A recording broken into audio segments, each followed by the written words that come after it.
ആപ്പിഫോബിയ, തേനീച്ചകളോടുള്ള ഭയം, ലോകത്തെ ഏറ്റവും സാധാരണമായ ഭയങ്ങളിലൊന്നാണ്. എന്നാൽ ഇതിനേക്കാൾ ഭീകരമായ ഒന്നാണ് ഒബ്ജക്റ്റിഫിക്കേഷൻ. ഒരു മനുഷ്യനെ വ്യക്തിയായി കാണാതെ വെറും ഒരു വസ്തുവായോ ഉപകരണമായോ കാണുന്ന മാനസികാവസ്ഥയാണിത്. ഇവിടെ കൊലയാളി ഇരയെ ഒരു മനുഷ്യനായല്ല, മറിച്ച് തേനീച്ചകൾക്ക് താമസിക്കാനുള്ള ഒരു പാത്രം, വെസൽ മാത്രമായാണ് കാണുന്നത്. പുലർച്ചെ മഞ്ഞ് വീണുകിടക്കുന്ന ആ പൂന്തോട്ടത്തിന് നടുവിൽ അയാൾ ഇരിക്കുകയായിരുന്നു. കാഴ്ചയിൽ മനോഹരമായ ഒരു ശില്പം പോലെ തോന്നും. ദൂരെ നിന്ന് നോക്കിയാൽ പ്രാർത്ഥനയ്ക്കായി കണ്ണടച്ച് ഇരിക്കുന്ന ഒരാൾ. പക്ഷേ അടുത്തു ചെന്ന വിൽ ഗ്രഹാമിന്റെ ശ്വാസം നിലച്ചുപോയി. ആ മനുഷ്യന്റെ കണ്ണുകൾക്ക് സ്ഥാനത്ത് കൃഷ്ണമണികളല്ല, പകരം സ്വർണ്ണനിറത്തിൽ തിളങ്ങുന്ന തേൻ കവിഞ്ഞൊഴുകുകയായിരുന്നു. അയാളുടെ തലയോട്ടിക്ക് ചുറ്റും ആയിരക്കണക്കിന് തേനീച്ചകൾ ഒരു സംഗീതം പോലെ മൂളിപ്പറക്കുന്നുണ്ടായിരുന്നു. ഏറ്റവും ഭീകരമായ കാര്യം, ആ മനുഷ്യൻ മരിച്ചിരുന്നില്ല. അയാൾ ജീവനോടെ ഇരുന്നുകൊണ്ട് തന്റെ ഉള്ളിലെ ആ കോളനിയെ അനുഭവിച്ചറിയുകയായിരുന്നു.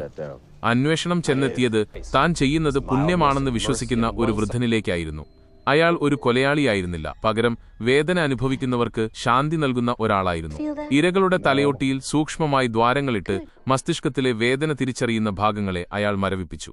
തുടർന്ന് മൃതദേഹത്തെ ഒരു ആവാസവ്യവസ്ഥയാക്കി മാറ്റി. ഇരകളുടെ ശരീരത്തിൽ തേനൊഴിക്കുമ്പോൾ അയാൾ അവരോട് മന്ത്രിക്കും, നിങ്ങൾ ഇനി ഒറ്റയ്ക്കല്ല, ആയിരക്കണക്കിന് ജീവനുകൾ നിങ്ങളിൽ വസിക്കാൻ പോകുന്നു. അയാൾക്ക് മരണമെന്നത് ഒരവസാനമല്ല, മറിച്ച് പ്രകൃതിയിലേക്കുള്ള മടങ്ങിവരവായിരുന്നു. തേനീച്ചകൾ ശരീരത്തിനുള്ളിൽ കൂടുണ്ടാക്കുമ്പോൾ ഉണ്ടാകുന്ന ആ മൂളൽ, ഹമ്മിങ് ഇരകളുടെ തലച്ചോറിനെ ഒരുതരം ഹിപ്നോട്ടിക് അവസ്ഥയിലെത്തിക്കുന്നു. വേദനയ്ക്ക് പകരം അവരൊരു മയക്കത്തിലേക്ക് ആണ്ടുപോകുന്നു. വിൽ ഗ്രഹാം ആ വില്ലന്റെ അടുത്തേക്കെത്തുമ്പോൾ വില്ലൻ തന്റെ അവസാനത്തെ കലാസൃഷ്ടി പൂർത്തിയാക്കുകയായിരുന്നു. വില്ലന്റെ കണ്ണുകളിൽ പകയല്ല, മറിച്ച് അതിരുകളില്ലാത്ത കാരുണ്യമായിരുന്നു ഉണ്ടായിരുന്നത്.